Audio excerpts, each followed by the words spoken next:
students, in last video we have discussed about law of multiple proportion. Now in this video we are going to discuss about law of reciprocal proportion. अब जो law of reciprocal proportion है वो इस scientist ने कब दिया 1792 में. तो हम ये कह सकते हैं this the law of reciprocal proportion is given by scientist Richter in 1792. अब आपको ये देखना है कि ये लोग क्या कहता है.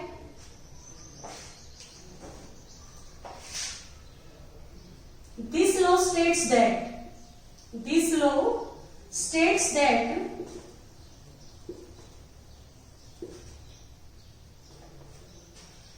the ratio of masses of two elements A and B, the ratio of masses of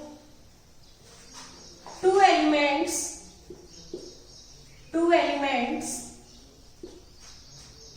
A and B, which combines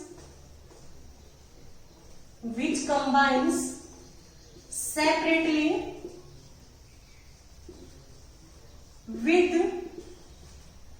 fixed mass of other elements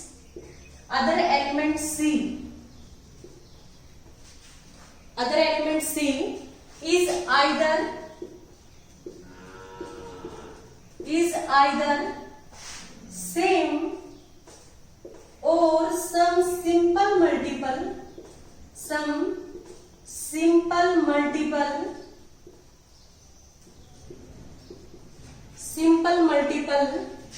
of the ratio of masses, simple multiple of the ratio of masses in which elements A and B combine with each other, in which A and B combine directly with each other, in which elements A and B combine with each other.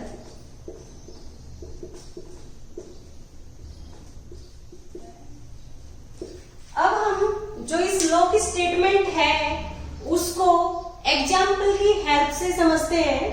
जैसे इस law में क्या है, ये law क्या कहता है, the ratio of masses of two elements A and B, कि दो एलिमेंट्स है ए और बी एलिमेंट्स, उनका जो मास का रेशियो है, the ratio of masses of two elements A and B which combine separately with mass with element C. तो हम क्या देख रहे हैं कि जैसे हमारा एलिमेंट ए है और दूसरा क्या एलिमेंट बी है, ये सेपरेटली किसी थर्ड एलिमेंट के साथ कंबाइन हो रहे हैं सी के साथ. तो जो सी का मास है वो फिक्स करना है हमें. मैंने क्या लिखा है, the ratio of masses of two elements A and B which separately combine with fixed mass of other element that is C. तो आप ये देख रहे हो, जैसे सपोज करो कि ए और सी आपस में कंबाइन होकर सी बना रहे हैं, या बी और सी आपस में कंबाइन होकर बी सी भी बना सकते हैं, बी टू सी भी बना सकते हैं. वो हम देखेंगे कि हमने यहाँ पे ए बी सी एलिमेंट्स कौन से लिए हैं.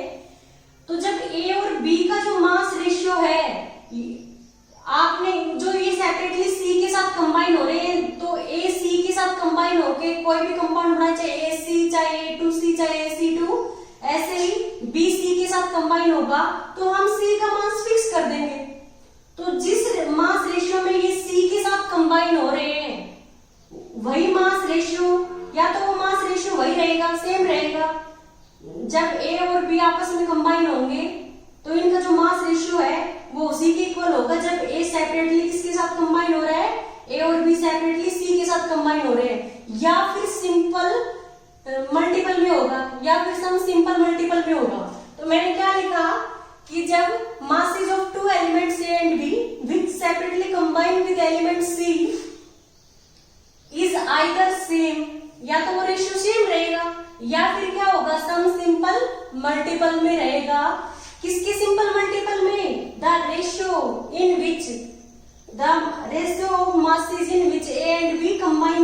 अदर। ये हम एग्जांपल की हेल्प से देखते हैं। The ratio of masses in which elements A and B combine with each other. अब ये एग्जांपल की हेल्प से आपको क्लियर होगा। ये थोड़ा सा जो ला है और ला के कंपैरिजन में थोड़ा डिफरेंट है, तो ये आपको एग्जांपल की हेल्प से क्लियर होगा। वो आप देखो, जैसे मैं इसी में देख रही हूं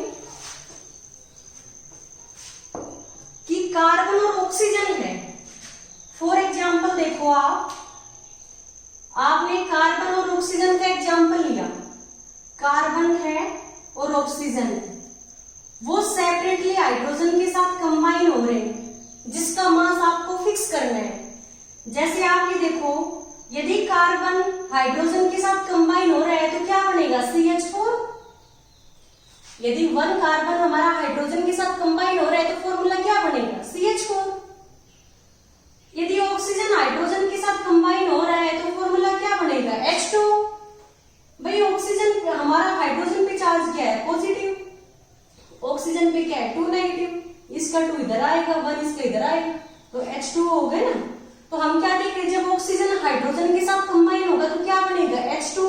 और जब कार्बन और ऑक्सीजन आपस में कंबाइन होंगे, when carbon and oxygen combine with each other then CO2 is formed. Clear? अब हम देख रहे हैं कि when carbon combine separately with hydrogen then CH4 is obtained, that is methane. When oxygen combine with hydrogen, then water is formed. When carbon and oxygen combine with each other, then CO2 is formed. अब हमें ये देखना है, ये जो हमारा है, ये जो हमारा एग्जाम्पल है, क्या इस लॉ को एग्री करता है या नहीं करता, वो हमें देखना है। तो आप क्या देखोगे, हम फर्स्ट इस केस में देख रहे हैं, ये एलिमेंट ए मान लिया, ये बी मान लिया, ये सेपरेटली इसके साथ कंबाइन हो रहे हैं, fix mass of C element, ये सी हो गया। तो हम देख रहे हैं CH4 में जब कार्बन हाइड्रोजन के साथ कंबाइन होता है तो आप क्या देख रहे हो, CH4 में जो कार्बन का मास कितना हो गया? CH4 में कार्बन का मास कितना होता है? 12 ग्राम। और हाइड्रोजन का मास कितना होता है? 4 ग्राम। तो कार्बन का मास 12 ग्राम है और हाइड्रोजन का क्या है? 4 ग्राम है। तो आप क्या देख रहे हो कि ये जो 12 ग्राम कार्बन है वो कितने हाइड्रोजन के साथ कंबाइन हो रहा है? 4 ग्राम के साथ। क्लियर हुआ आपको? ये 4 ग्राम मास हमने किसका मान लिया? हाइड्रोजन का। 12 ग्राम किसका मान लिया? यहाँ पे कार्बन का। अब ऐसे ही ऑक्सीजन जब हाइड्रोजन के साथ कंबाइन होता है, आप ये देखते हो H2O के अंदर आप क्या देखोगे? H2O के अंदर हाइड्रोजन का मास कितना हो गया? 2 ग्राम। ऑक्सीजन का मास कितना हो गया? 16 ग्राम। भाई ऑक्सीजन का एटॉमिक नंबर 8 होता है और मास कितना होता है? 16।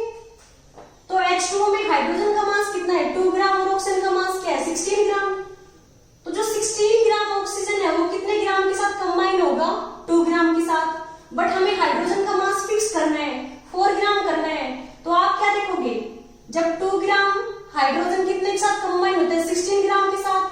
तो 4 ग्राम कितने के साथ कंबाइन होगा? 32 ग्राम के साथ। तो यहाँ पे हम क्या देख रहे हैं, ऑक्सीजन का मास हमारा क्या हो गया? 32 ग्राम। यहाँ पे हम ऑक्सीजन का मास, यहाँ पे हमने हाइड्रोजन का फिक्स किया है कि 4 ग्राम मास है। तो H2O में तो हाइड्रोजन का 2 ग्राम है ना। जब इसको फिक्स करना है 4 ग्राम, तो हम देख रहे हैं 2 ग्राम कितने के साथ कंबाइन होता है? 16 ग्राम के साथ। इसको डबल किया, 4 ग्राम कितने के साथ कंबाइन होगा? इसका डबल होगा, 32 ग्राम के साथ। तो ऑक्सीजन का मास क्या होगा H2O में? 32 ग्राम। ऑक्सीजन कितने के साथ कंबाइन होगा? हाइड्रोजन कितना है हमारा? 4 ग्राम के साथ। भाई H2O में जब हाइड्रोजन का मास 2 ग्राम है तो 2 ग्राम 16 ग्राम के साथ कंबाइन होगा, तो 4 ग्राम कितने के साथ कंबाइन होगा? 32 ग्राम के साथ। ठीक है। अब हम देखते हैं जब C और O आपस में कंबाइन होकर CO2 बना रहे हैं, तो आप क्या देखते हो, इन CO2 कार्बन का मास कितना है? 12 ग्राम। और ऑक्सीजन का मास कितना है? 1 ऑक्सीजन का 16 है, 2 का कितना हो गया? 32। तो आप ये देख रहे हो कि CO2 में कार्बन और ऑक्सीजन का जो मास रेशियो है वो क्या है? 4 3 जा 12, 4 8 जा 32। तो यहां से क्या हो गया हमारा? 3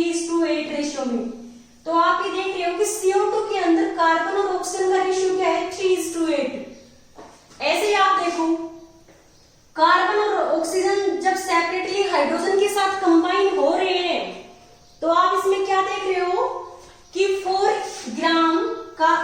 ग्राम हाइड्रोजन के साथ कितने ग्राम कार्बन कंबाइन हो रहा है, 12 ग्राम, और 4 ग्राम हाइड्रोजन के साथ ऑक्सीजन कितना कंबाइन हो रहा है, 32 ग्राम। तो जो कार्बन और ऑक्सीजन कंबाइन हो रहे हैं हाइड्रोजन के साथ, तो इनका मास रेशियो क्या है, 12:32। तो ये भी क्या आ गया, 3:8। तो आप क्या देखोगे इसमें, आप इसमें क्या देखोगे कि when carbon and oxygen combine with hydrogen, तो हम डायरेक्टली ये लिख सकते हैं कि the masses of carbon and oxygen when they combine with hydrogen to form CH4 and H2O is 12:32। तो हम क्या लिखेंगे, the masses of elements carbon and oxygen when they separately combine with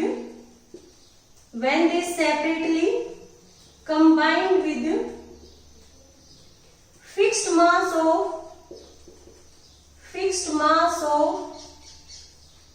hydrogen, और आपने कितना मास फिक्स किया hydrogen का, 4 gram. The masses of elements carbon and oxygen when they separately combine with hydrogen is, क्या है ratio, carbon का मास 12 ग्राम है और ऑक्सीजन का क्या है, 32 ग्राम है। तो 12 ग्राम इज टू क्या हो गया, 32 ग्राम। तो रेशियो क्या हो गया, ये 3:8 रेशियो। तो दैट इज आप लिख सकते हो 3:8 रेशियो, कि जब the masses of elements C and O when they combine separately with elements hydrogen, so then they separately combine with fixed mass of hydrogen that is 4 gram is 12:32। तो हम लिख सकते हैं कि that is in 3:8 रेशियो। अब हम देखेंगे कि when carbon and oxygen combine with each other then the ratio in CO2 is also 3:8। तो हम क्या लिखेंगे, when carbon and oxygen combine with each other then CO2 is formed, CO2 बनेगा। The ratio of carbon and oxygen in CO2 is, क्या हो गया, carbon का मास 12 ग्राम, oxygen का क्या हो गया, 32 ग्राम। तो रेशियो क्या आ गया, 3:8 ratio. This ratio is same means carbon and oxygen combine in same ratio as that the ratio when C and O combine separately with hydrogen। ये दोनों रेशियो सेम है। इसका मीनिंग क्या है कि जो हमने ये एग्जांपल लिया है ये किसको फॉलो करता है, किससे एग्री होता है, लॉ ऑफ रेसिप्रोकल प्रोपोर्शन से। क्लियर। यदि हम इसी में दूसरा एग्जांपल देखते हैं, यदि हम एक एग्जांपल और लेते हैं इसी लॉ के अंदर, तो सेकंड जो हमारा एग्जांपल है वो ये है कि यदि 2 एलिमेंट्स हैं हमारे, मैंने एलिमेंट्स लिया है हाइड्रोजन एंड ऑक्सीजन। यदि हाइड्रोजन एंड ऑक्सीजन है, ये सेपरेटली थर्ड एलिमेंट सल्फर के साथ कंबाइन हो रहे हैं। जब हाइड्रोजन सल्फर के साथ कंबाइन होगा तो क्या बनेगा, हाइड्रोजन सल्फाइड। और जब ऑक्सीजन सल्फर के साथ कंबाइन होगा तो क्या बनेगा, सल्फर डाइऑक्साइड। जब हाइड्रोजन ऑक्सीजन के साथ कंबाइन होगा तो क्या बनेगा, H2। तो आप इस एग्जांपल में देखो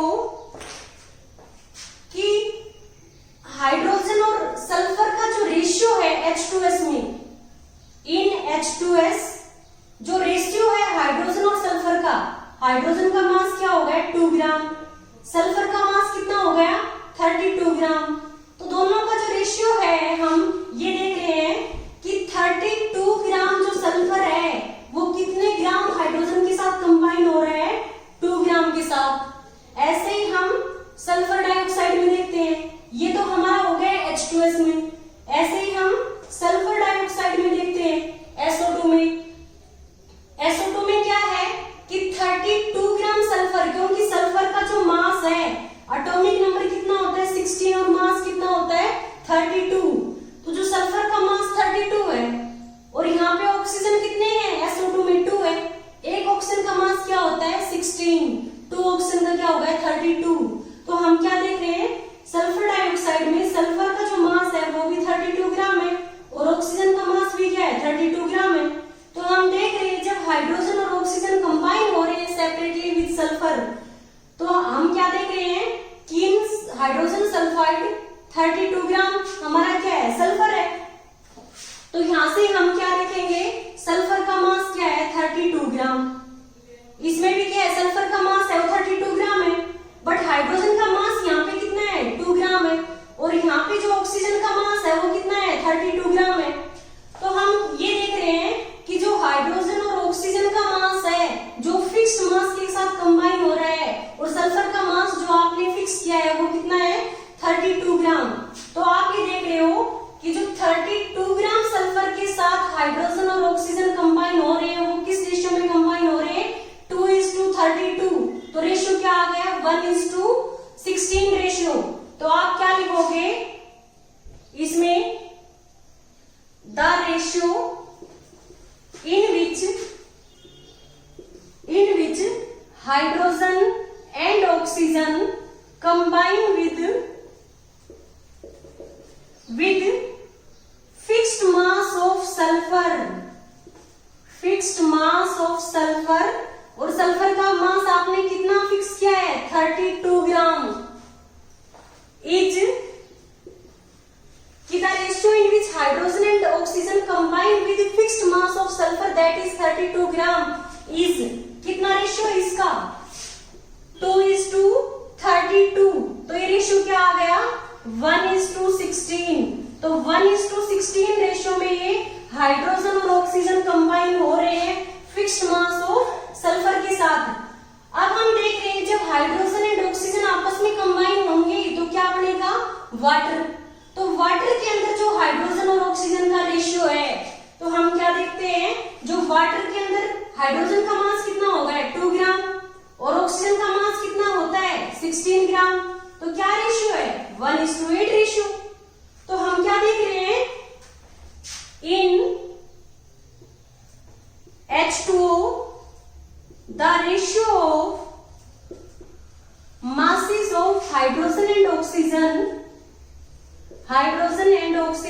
is हमारा क्या हो गया 1:8 रेशियो। तो हम क्या देख रहे हैं कि जब हाइड्रोजन और ऑक्सीजन सेपरेटली सल्फर के साथ कंबाइन हो रहे हैं तो इनका रेशियो क्या है 1:16। और जो दूसरा जब हाइड्रोजन और ऑक्सीजन आपस में कंबाइन हो रहे हैं तो रेशियो क्या है 1:8। तो यहां से हम क्या देखते हैं कि हाइड्रोजन और ऑक्सीजन है वो इन सभी कंपाउंड में किस रेशियो में है हम क्या देखेंगे 1:2 रेशियो में, क्योंकि ये क्या आ गया 2 आ गया तो एक्रोस मल्टीप्लीकेशन होगा तो क्या आ जाएगा 1:2 रेशियो। हमने लॉ ऑफ रेसिप्रोकल प्रोपोर्शन में यही पढ़ा है कि यदि 2 एलिमेंट्स आपस में 2 एलिमेंट्स है वो सेपरेटली थर्ड एलिमेंट्स के साथ कंबाइन हो रहे हैं और जिस थर्ड एलिमेंट के साथ कंबाइन हो रहे हैं उसका मास हमने फिक्स कर रखा है।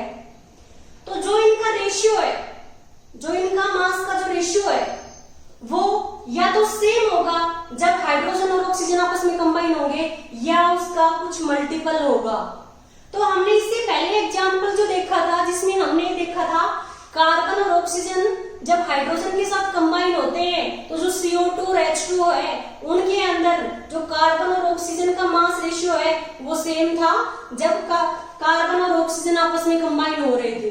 तो उस केस में तो ये रेशियो क्या था सेम था। और इस रेशियो, इस केस में क्या है, ये कुछ मल्टीपल हो गया। कैसे हुआ कि इसमें हाइड्रोजन और ऑक्सीजन 32 ग्राम सल्फर के साथ कंबाइन हो रहे हैं, तो रेशियो क्या है 1:16। और जब हाइड्रोजन और ऑक्सीजन आपस में कंबाइन है तो रेशियो क्या है 1:8। तो ये इसका कुछ मल्टीपल हो गया ना। इसमें जो हमारा हाइड्रोजन है वो कितने ग्राम ऑक्सीजन के साथ कंबाइन हो रहा है 16 ग्राम के साथ। इसमें किसके साथ कंबाइन हो रहा है 8 ग्राम के साथ। तो 8 और 16 मल्टीपल में है ना 1:2 रेशियो में। क्लियर हुआ। तो ये जो हमारा एग्जाम्पल है ये भी इस लॉ को एग्री कर रहा है, लॉ ऑफ रेसिप्रोकल प्रोपोर्शन को। ओके स्टूडेंट्स, यदि आपको इस वीडियो में, इस लेक्चर में कोई भी डाउट हो प्लीज आप हमें कमेंट बॉक्स में कमेंट कीजिएगा, हम इसका सॉल्यूशन पोस्ट करेंगे। Thank you students.